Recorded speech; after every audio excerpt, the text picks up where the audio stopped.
단순함이 최고 가치다.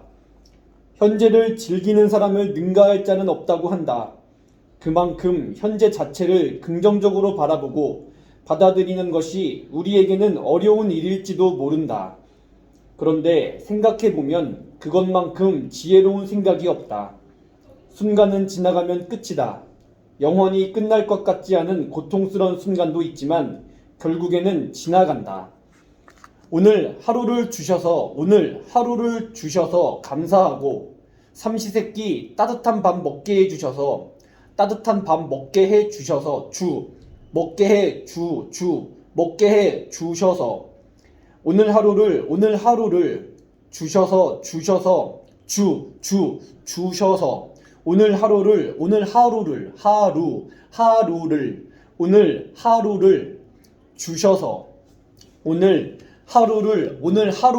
주셔서 오늘 하루를 주셔서 감사하고 삼시세끼 따뜻한 밥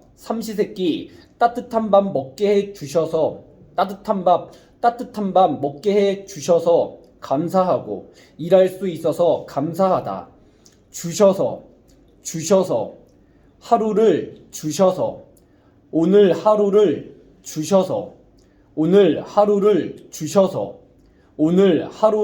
주셔서 감사하고 것이든 감사할 수 있다.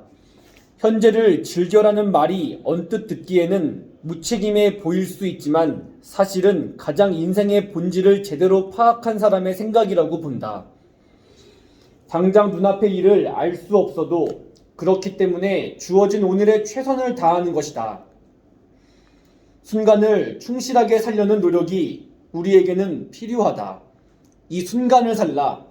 명절은 철부지였을 때는 용돈을 받을 수 있는 그 자체만으로도 좋았다. 커서는 취업 준비로 명절이 그렇게 반갑지만은 않았던 것 같다. 그러다가 나이가 들면서 명절의 소중함을 느끼게 되었다. 누가 가르쳐주지 않아도 자연스럽게 그만큼 늙어가고 성숙해가고 있다는 방증일 것이다.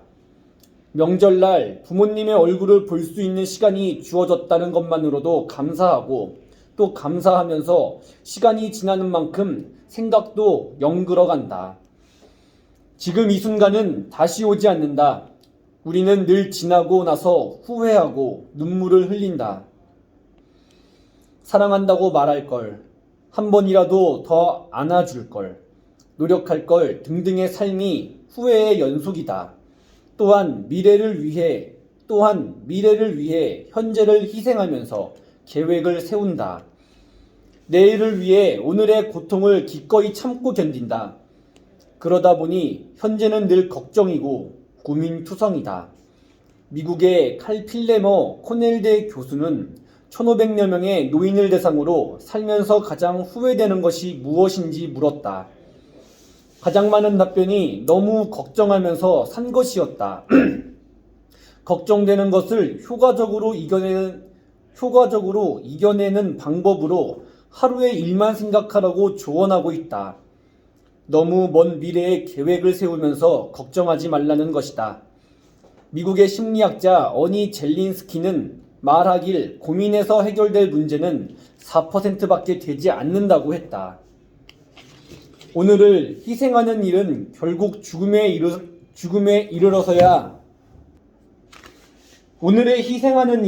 결국 죽음에 이르러서야 끝이 난다. 이것은 상자 안에 과일 중에서 좋지 않은 과일부터 먼저 먹다 보면 결국 좋지 않은 과일만을 매일 먹게 되는 것처럼 미래에만 살다 보면 오늘이 없어진다. 대부분 사람들은 행복해지는데 필요한 것을 가지고 있으면서도 그다지 행복하다고 느끼지 않는다. 크든 작든 우리는 우리가 성취한 것에 만족하지 않으면서 늘 근심이고 걱정이다. 시간이 지나고 나서야 주위의 모든 것이 행복임을 알게 된다. 예전에 몰랐던 명절이 행복이었음을 지금 느끼듯이 말이다. 그렇기 때문에 하고 싶은 게 있다면 지금 해야 한다. 사랑한다면 지금 말하고 표현해야 한다. 주위에 사랑하는 사람은 영원히 곁에 있을 수는 없다.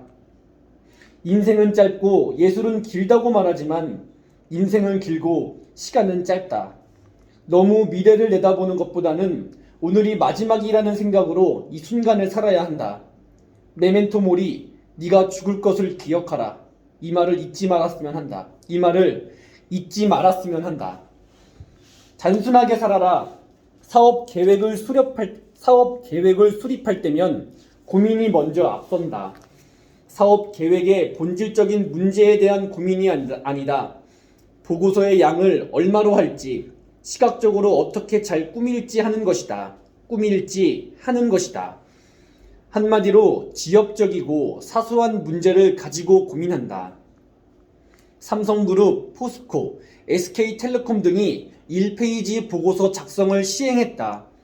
외국에서는 P&G, 도요타 등이 문서 작성의 기준을 1페이지 보고서로 하고 있다. 부가가치를 창출하지 못하는 문서 작업을 최소화하고 그 시간에 창의적인 활동에 전념하라는 뜻이다. 전략적 사고는 단순화하는 기술이라는 것을 간파한 것이다.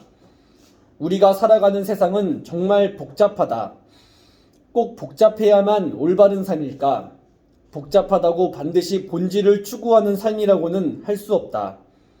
우리는 본질이 아닌 불필요한 경쟁 요소 때문에 불행해지는 것은 아닌지 생각하게 된다.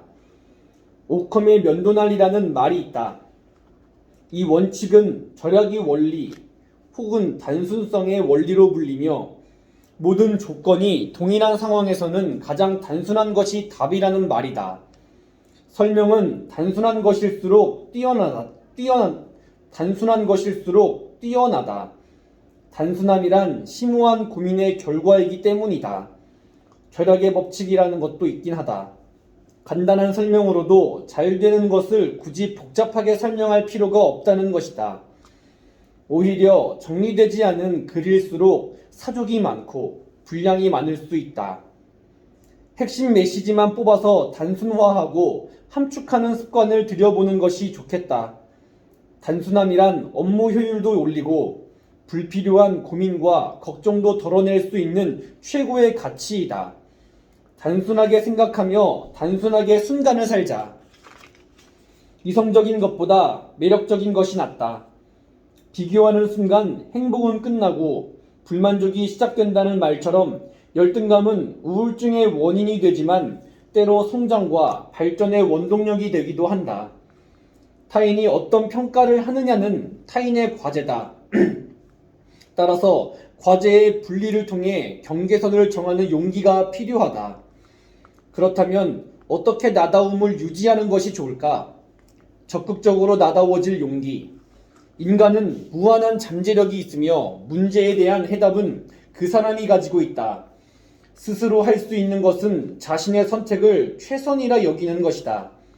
그러다가 원하지 않는 방향으로 결과가 나오더라도 실패라 부르지 않고 경험이었다고 생각하면 된다.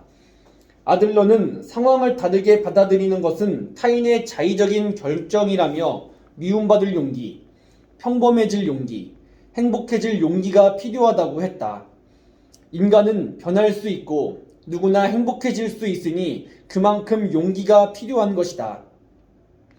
인생의 의미는 일반적으로 규정할 수 없고 스스로 부여하는 것이다. 그런 의미에서 인생은 어떻게 받아들이느냐에 따라서 전혀 다르게도 받아들일 수 있는 것 같다.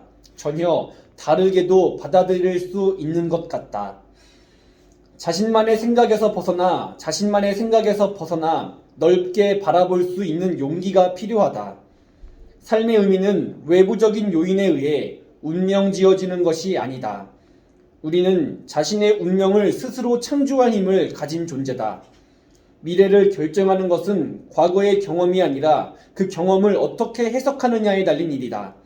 경험 그 자체가 아니라 경험에 부여하는 의미에 의해 결정되는 것이다. 중요한 것은 무엇이 주어졌는지가 아니라 주어진 것을 어떻게 사용하는지다. 시인 알프레드 디 수자의 행복이라는 시를 보면 삶이라는 길 위에는 항상 장애물이 있었고 그 장애물이 바로 삶이었음을 깨달았다고 했다. 그러면서 시간은 아무도 기다려주지 않으니 모든 순간을 소중히 여기라고 말하고 있다. 장애물이 곧 삶이었다는 사실은 삶 자체가 행복이라는 방증이다. 살다 보면 좌절을 느끼곤 하는데 우리가 좌절을 느끼도록 연습하고 있는 것은 아닌지 생각해 볼 필요가 있다. 심리학자 윌리엄 제임스는 우리 세대의 가장 위대한 발견은 인간이 자기 마음 자세를 바꿈으로써 삶을 바꿀 수 있다는 것을 발견한 것이라고 했다. 그러면서 생각이 바뀌면 행동이 바뀌고, 행동이 바뀌면 습관이 바뀌고, 습관이 바뀌면 인력이 바뀌고, 인격이 바뀌면 운명이 달라진다고 했다. 이제는 스스로 의미를 부여할 용기가 필요하다. 이를 위해 자신을 있는 그대로 받아들이는 자기 수용과 타인을 조건 없이 신뢰하는 타자 신뢰, 타인을 위해 무언가를 해주려는 타자 공헌의 세 단계가 선순환돼야 한다. 모든 것은 마음먹기에 달렸다. 누군가는 마음만큼 위대한 의사는 없다고 했다. 마음이란 것이 추상적인 개념이 아니라 생리적 차원에서 구체적인 반응을 일으키고 생물학적 역할을 수행함으로써 생물학적 반응 또는 변화 과정에 기여한다. 생각과 마음에서부터 비롯된 작은 출발이 궁극적으로 행동의 변화, 생리적 변화, 신체적 변화를 초래한다. 살다가 겪는 어려움이나 좌절을 실패로 규정하지 않아야 한다. 매력, 사람을 끌어당기는 힘. 매력의 사전적 의미는 사람을 끌어들이는 힘이다. 매력의 요소는 외모 같은 시각적인 요소에서부터 마음, 분위기 등과 같은 심리적 감각적 요소, 그리고 언어와 같은 청각적인 요소들이 복합적으로 작용하여 매력이 만들어진다. 영어로 매력은 charming이다. 고대 유럽 남자들은 노래 잘 부르는 여자의 매력을 두려워했다고 하는데 노래 부르는 여자라는 뜻의 카르멘에서 유래했다. 영국의 사회학자 캐서린 하킴은 그에 져서 매력 자본에서 경제 자본, 문화 자본, 사회 자본과 함께 매력 자본이 개인이 지녀야 하는 자산이라고 하면서 매력도 자본이 될 수 있다고 했다. 한편 국제학자인 더글라스 맥그레이는 한 나라의 국력이 국민 총생산 같은 경제적 가치에 의해서만 결정되는 것이 아니라 국민의 생활 양식, 가치관, 미적 감각, 철학, 이미지 등 문화적 가치에 의해 영향을 받을 수 있다고 하면서 국민 총매력 지수로 부를 측정해야 한다고 주장하기도 했다. 이러한 매력을 구분하는 안목은 타고난다고 하는 견해와 사회화 과정에서 획득된다고 하는 견해가 서로 나뉜다. 진화 심리학에서는 사람은 백지와 같은 상태로 태어나기 때문에 성장하면서 사회화 과정을 거치면서 만들어진다고 한다. 생후 2개월 된 갓난아기에게 잘생긴 얼굴과 그렇지 않은 얼굴의 사진을 뒤섞어 보여준 결과 잘생긴 얼굴에 더 오랫동안 시선이 머물렀다는 연구 결과를 보면 기본적으로 매력을 구분하는 능력을 지니고 태어난다고 볼 수 있다. 일반적으로 사회생활에서는 매력이 상당한 장점으로 작용한다. 굳이 외모가 아니더라도 성격 등 매력적인 사람은 그렇지 않은 사람들보다 성공할 확률이 더 높다. 직장 생활에서도 일정 부분 개인적인 능력보다는 매력이 평가 기준이 되는 경우도 많다. 조직 내의 부수적인 가치를 기준으로 부하들의 등급을 매기려 한다는 피터의 도치라는 표현이 있을 정도다. 믿을만하다. 분위기를 부드럽게 만든다. 꾸준하고 착실하다. 동료와 협조를 잘한다 등으로 평가된다고 보는 것이다. 통상 사람들은 잘생긴 사람이나 매력적인 사람은 성격도 좋고 여러 가지 바람직한 행동 특성을 보인다고 생각하는 경향이 있는데 이것을 매력 고정관념이라고 한다.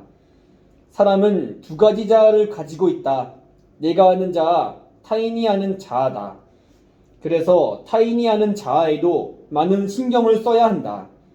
살아보니 이성적인 것보다 매력적인 부분이 사람들에게 더 호소력을 갖는 경우를 많이 본다.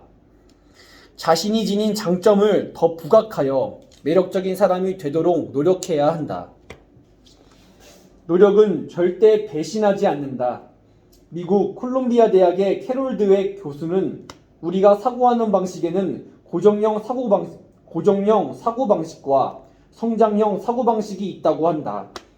고정형 사고방식은 자신의 능력이 고정되어 있다고 믿고 자신의 능력 범위를 벗어날 수 없다고 생각하는 것이고, 성장형 사고방식은 능력이란 근육과 같다고 생각하여 연습과 훈련을 통해 강화될 수 있다고 믿는 것이다.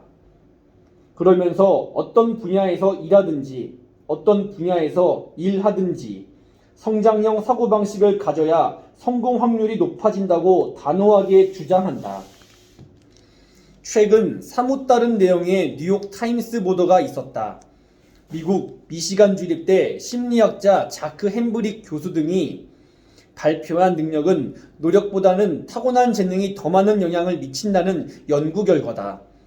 노력이 수행 능력에 미치는 영향은 게임 26%, 음악 21%, 체육 18%였으며 공부는 4% 정도였다. 우리는 1만 시간의 법칙으로 잘 알려진 바와 같이 10여 년을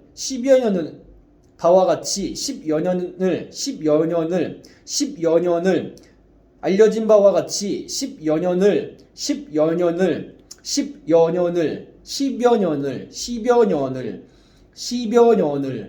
바와 같이 10여